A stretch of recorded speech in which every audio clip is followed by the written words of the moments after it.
किसी दासी से मेरी सेवा नहीं कराती थी। मैं उस मां को कैसे भूल जाऊं, उन ब्रजवासियों को कैसे भूल जाऊं, उन गोपिकाओं को कैसे भूल जाऊं जो बेचारी प्रतिक्षण मेरा ही ध्यान करती रहती है। और मुझे विश्वास है कि ब्रजांगनाएं अपनी पलके बिछाए करके बैठी होंगी, मेरे आने की राह देख रही होंगी। तुम कहते हो उस गोकुल को भूल जाए, ब्रज को भूल जाए, कैसे भूल जाए? ऊधो मोहि ब्रज बिसरत नाही, ऊधो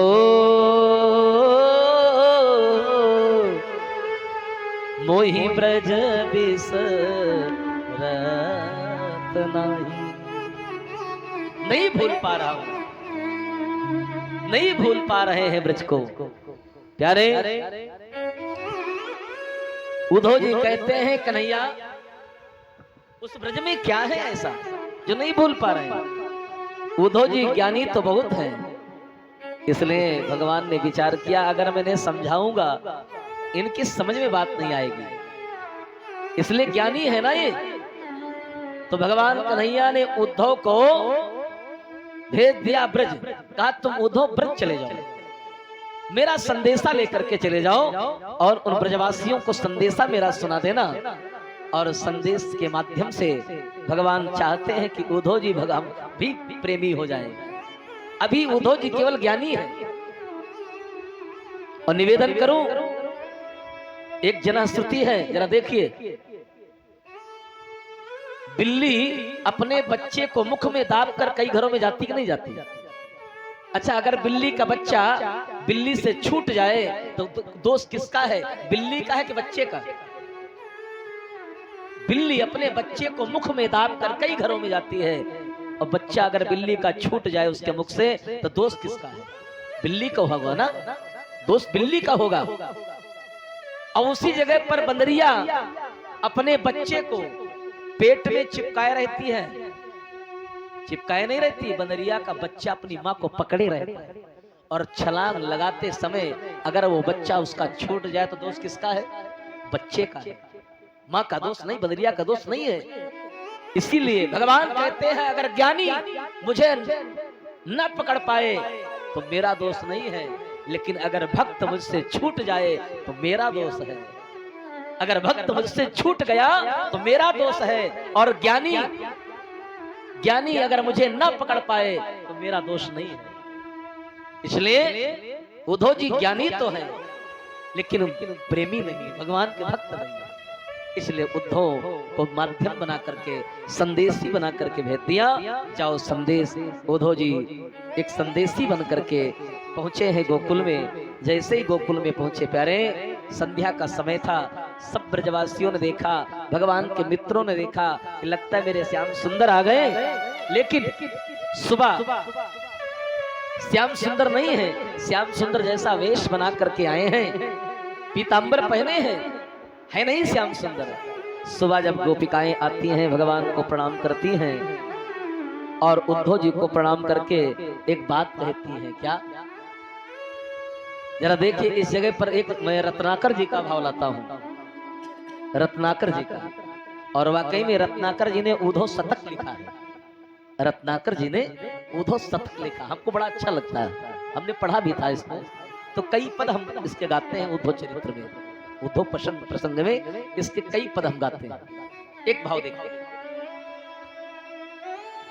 आ भेजे मन भावन के उद्धव के आवन की, सुधि ब्रज गावन में पावन जब लगी।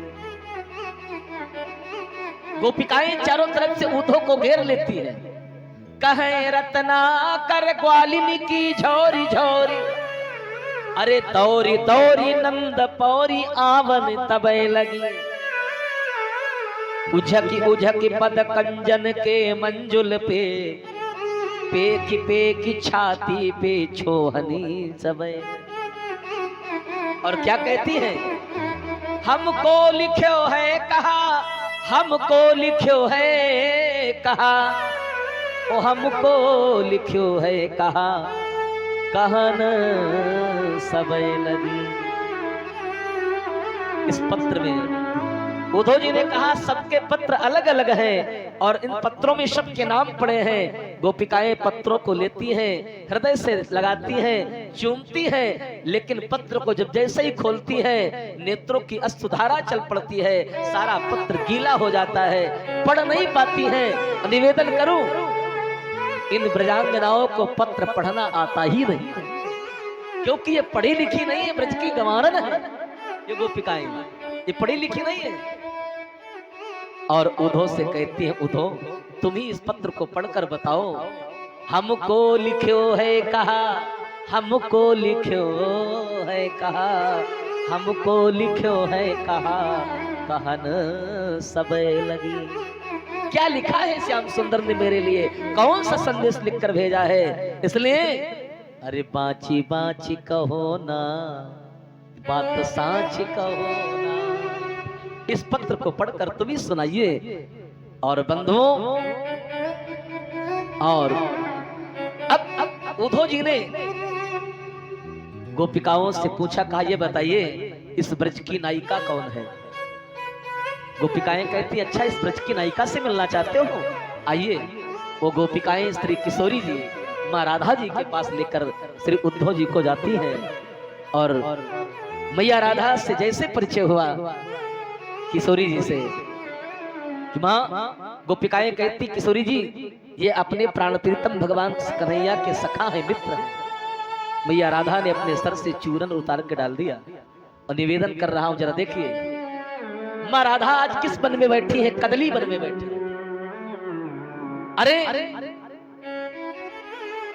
जब भगवान कन्हैया इस ब्रज में थे तब ये कदली वन हरा भरा था, लेकिन आज भगवान के वियोग से ये कदली वन भी सूख गया है। माँ राधा के भी भगवान के वियोग में कदली वन भी सूख गया है वो, और निरंतर अपनी पलकों को बिछाए माँ राधा यही बैठी प्रतीक्षा कर रही है। क्या परसों कहिगे परसों अइबे, परसों को बिताए दियो बरसों, परसों न घटे परसों न बढ़े। बस परसों की प्रतीक्षा में माँ राधा बैठी है कि भगवान परसों आएंगे, और रोज परसों होता है, कभी परसों नहीं होता है। इसलिए बहुत लोग कहते हैं ना कल कर लेंगे, कल कभी होते नहीं। जो करना हो तुरंत कर लो। भगवत भक्ति करना है, भगवत प्रेम करना है, भगवान की कथा सुनना है तो तुरंत सुन लो, और जहां कल आया तहां फिर निकल गया। इसलिए प्यारे बंधुओं, मां किशोरी राधा के पास लेकर गए, और उसी समय एक भंवरा आ गया। जिस समय उद्धव जी बैठे थे उसी समय एक भंवरा आ गया है। जरा ये प्रसंग सुनिए, व्यास जी ने भागवत में इतना अच्छा लिखा है। प्रायः आजकल के व्यास लोग भी मूल को उठाते भी कम है, मूल देखते नहीं है, लेकिन मूल में इतना सुंदर व्यास जी ने लिखा है। जिस समय भंवरा आता है, व्यास जी ने भ्रमर गीत लिखा है। भ्रमर गीत व्यास जी ने लिखा है। भंवरा गुंजान करता है, कुछ कहता है, और भंवरे से उलाहना माँ राधा क्या करती है, उलाहना देती है मैया राधा। सुनिए भ्रमर गीत सुनिए। भंवरा आया और माँ राधा भंवरे को उलाहना देने लगी। क्या? अरे मधुप की तव बंधो मास प्रेसांघ्रिं सपत्न्या कुछ विलुलित माला कुंकुमस्मस्रुभिर्नः।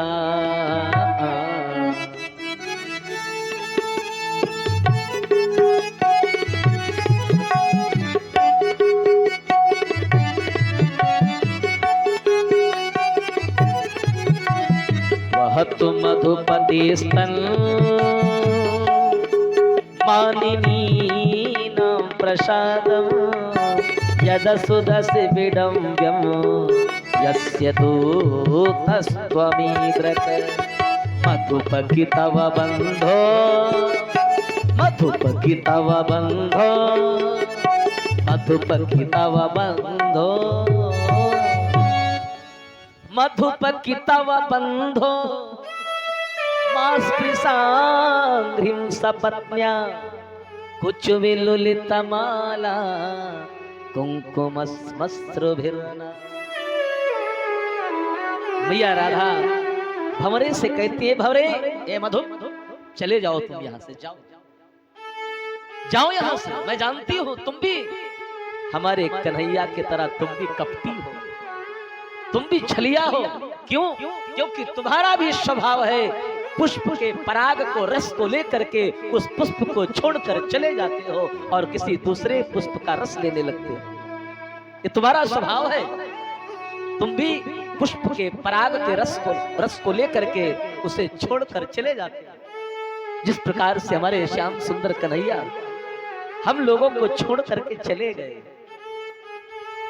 इसलिए अरे तुम इतने बड़े कपटी हो, इतने बड़े छलिया हो, अगर मैं वर्णन करूं तुम्हारा छल का, तुम्हारे छल का, तुम्हारे कपट का, जरा देखिए मैया राधा उस भंवरे को उलाहना देती हुई क्या कहती है कि तुम्हारा कपट कैसा है, तुम्हारा छल कैसा है। जरा भगवान का कपट और छल सुनिए कैसा है, सुनो।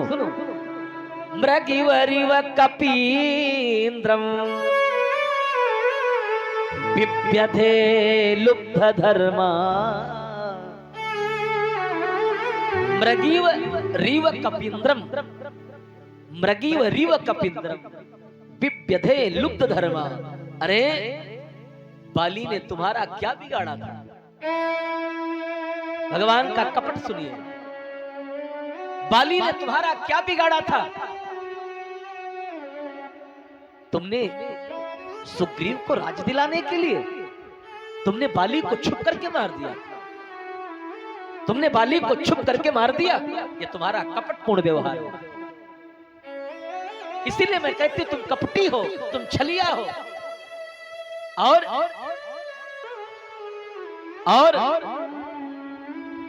स्त्रियम कृत विरूपा सृजिता कामयाना। मैं कपट वर्णन कर रहा हूं। कैसा कपट तुम्हारा है? स्त्रियम कृत विरूपा, स्त्रिय मम कृतम, स्त्रियम कृत विरूपा। सूपनखा तुम्हारे सामने आई थी, उसने केवल शादी का प्रस्ताव ही तो रखा था। तुम सम पुरुष नमो समनारी। तुमने क्या किया? उसने केवल शादी का प्रस्ताव ही तो रखा था और तुमने उसके नाक कान कटवा दिए, तुमने उसके नाक और कान कटवा दिए। ये तुम्हारा कपट। और अब जरा छल सुनिए, छल भगवान का जरा छल सुनिए। क्या मैया राधा कह रही भंवरे से? क्या? बलिमपि बलिमत्वा वेष्टयध्वां छवदय। अरे राजा बलि ने आपका क्या बिगाड़ा? कल आपने कथा परसों सुनी थी राजा बलि की। राजा बलि ने आपका क्या बिगाड़ा था? और आप बामन बनकर के चले गए। राजा बलि की सारी संपत्ति को छल लिया, तुमने लूट लिया। ये भगवान का छल है। बामन बन के गए और तुमने राजा बलि की सारी संपत्ति को ले लिया, छल लिया। इसलिए मैं कहती हूं तुम बहुत जन्म जन्मांतर की कपटी हो, तुम छलिया हो। चले जाओ मेरे सामने से, मैं नहीं तुम्हें सुनना चाहती। जाओ। उद्धव जी को मौका मिल गया, उद्धव जी को अवसर मिल गया और उद्धव जी कहने लगे राधे सुनो, मैं तो आपको यही बताने आया हूं, जिसको तुम जिसकी प्रतीक्षा में बैठी हो वो कपटी है। वो मथुरा से आएगा नहीं। तुम लोगों को इतना बड़ा धोखा दे करके चला गया और तुम उसकी प्रतीक्षा में बैठी हो। आने की राह देख रही हो, बड़े भूल जाओ, वो आएगा वापस नहीं आएगा, इसलिए उसे भूल जाओ। अगर तुम्हें ध्यान ही करना है, ध्यान ही करना है, तो इस निर्गुण को, निराकार को भूल जाओ, इस साकार ब्रह्म को भूल जाओ, तुम निर्गुण निराकार ब्रह्म का चिंतन करो। इस सगुण साकार को भूल करके उस निराकार ब्रह्म का तुम चिंतन करो, उसका ध्यान लगाओ, उससे तुम्हारा कल्याण हो जाएगा। लेकिन कन्हैया को बिल्कुल भूल जाओ, वो वापस आने वाला नहीं है। मैया राधा ने कहा, उद्धव तुम बात तो बड़ी अच्छी कर रहे हो, लेकिन मैं आपको बता दूं क्या, अरे सदास्ति कृष्ण परिपूर्ण देवो। उद्धव मेरे कन्हैया, मेरे कृष्ण मुझे हमारे पास है, वो मुझे छोड़कर गए नहीं हैं। उद्धव आए हो सिखावन जोग, ये भी रत्नाकर जी का पद है। आए हो सिखावन योग, योग का मतलब क्या होता है, एक वे दूसरे को जोड़ना, उसे कहते हैं योग।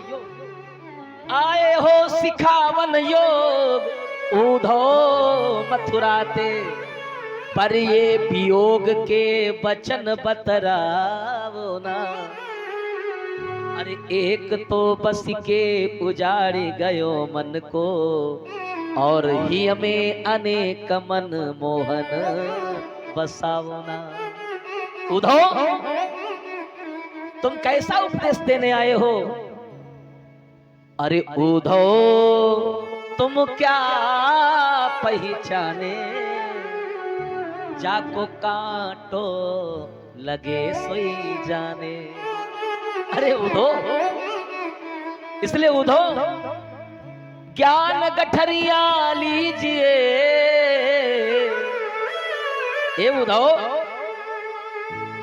एक बात कह रही हूं क्या, उद्धव उद्धव या ब्रज भूमि में नहीं जोग कोठौर, लिए गठरिया ज्ञान की चले जाओ कहूं और। इसलिए उद्धव हर मन मेरो एक न माने, मन मेरो एक न माने। क्यों क्यों मन मेरा एक है उद्धव, और उस मन में मेरे भगवान कन्हैया बैठे, उस मन में हमारे श्याम सुंदर बैठे हैं। इसलिए उद्धव उस निर्गुण निराकार ब्रह्म को भजन करने के लिए मुझे दूसरा मन लाना पड़ेगा, क्योंकि मन तो हमारे पास एक ही है, और उस मन में मेरे कन्हैया श्याम सुंदर बैठे हुए हैं। इसलिए उद्धव, अरे उद्धव मन ना भये बसरी, उद्धव मन ना भये तस्वीर, उद्धव मन ना भये तस्वीर, उद्धव मन ना भये तस्वीर। एक हूँ तो जो कयऊ श्याम संग, एक हूँ तो जो कयऊ श्याम संग, को आराधे ईश, को आराधे ईश। मन ना भये तस्वीर, मन न भये तस्वीर।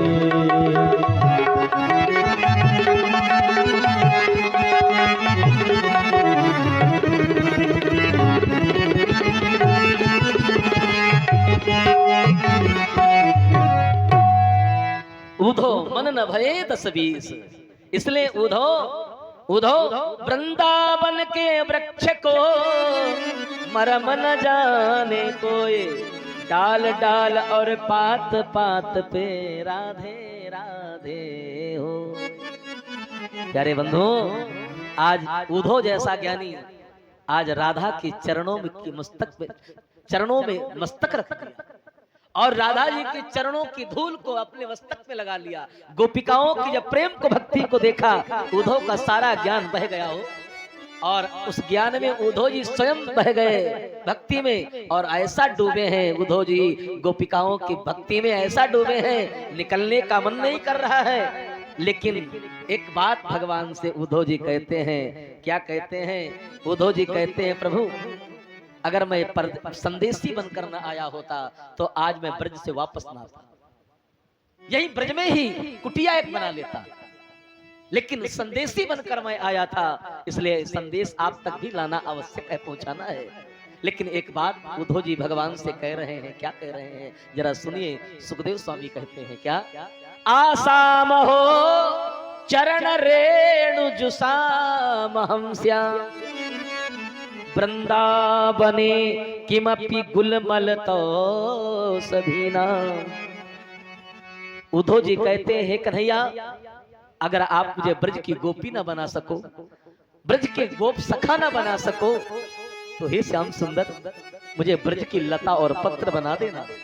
क्या बना देना? लता और पत्र बना देना। क्यों? जब गोपिकाएं चलेंगी उनके चरणों से जो धूल उड़ेगी वो मेरे ऊपर पड़ेगी, मैं कृतार्थ हो जाऊंगा, धन्य हो जाऊंगा। बस गोपिकाओं की चरण धूली मुझे चाहिए, गोपिकाओं की चरण धूली मुझे चाहिए। इसलिए प्यारे ये राधा भगवान की आह्लादनी शक्ति है, ये आह्लादनी शक्ति है राधा। और नाम क्या निवेदन करूं? आत्मा वही राधिका तस्य। ये आत्मा आत्मा का संबंध है। अगर कृष्ण की आत्मा राधा है तो राधा की आत्मा कृष्ण है। भागवत जी में तो वर्णन नहीं आता है, लेकिन अन्य शास्त्रों में वर्णन आता है कि भगवान कन्हैया का और राधा का विवाह हुआ भांडीर वन में, स्वयं ब्रह्मा जी ने कराया है। और ये राधा जी कौन है? भगवान की आह्लादनी शक्ति है राधा, जो कभी अलग नहीं होती है। ये राधा कौन है? आइए दो लाइनों के माध्यम से आप सुने राधा कौन है। मुझे बड़ा ही अच्छा प्रिय लगता है। क्या? ये सुना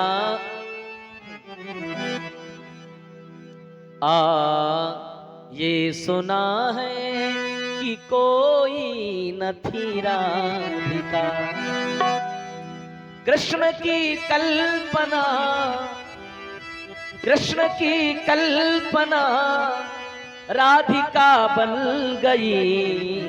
अरे अपना सब कुछ भुला कर कोई गोपिका, अपना सब कुछ भुला कर कोई गोपिका, सावले रंग की, सावले रंग की राधिका बन गई। कोई नदी राधिका, ये सुना है न कोई थी राधिका।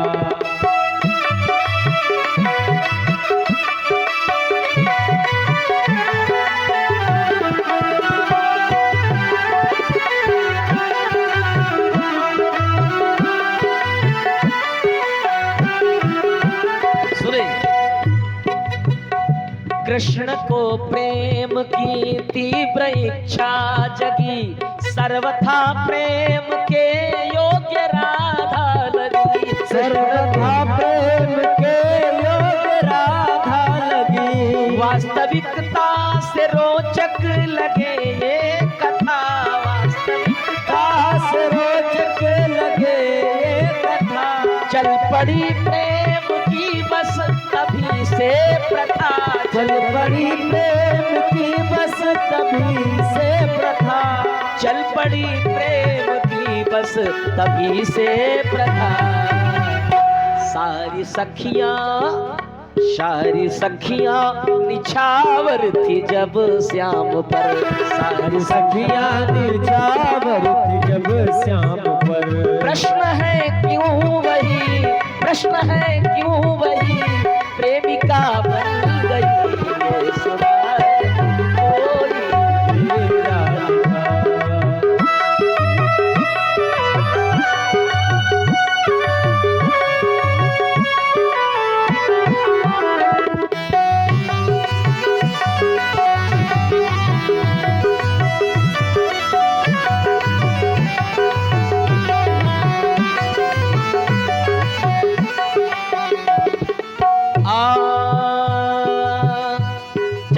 सजनी वृंदावन में तो है सुंदर श्याम बुलावत है, वो तो ना जाने तो है बंसी में तो है राधा ही राधा पुकारत है, यमुना तट रस रचावत है।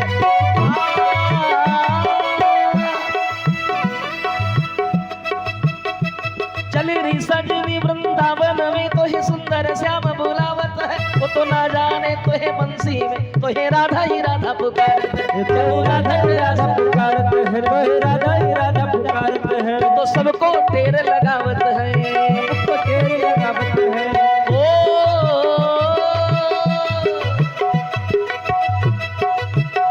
बांसुरी में वही प्रेरणा बन बजी, रास में भी वही प्रीतमा बन सजी।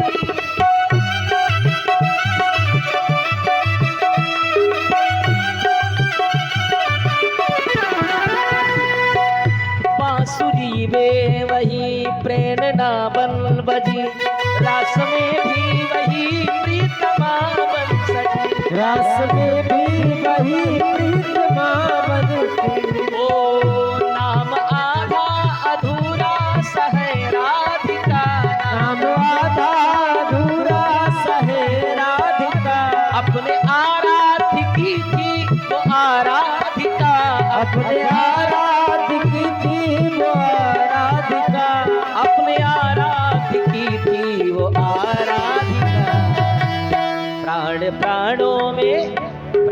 प्राणों में ऐसे समाए कि बस प्राणों में ऐसे समाए।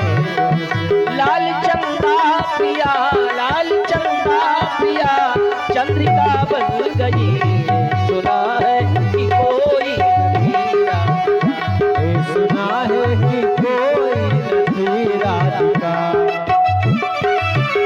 कृष्ण की कल्पना राधिका बन गई, सुना है कि कोई नहीं राधिका।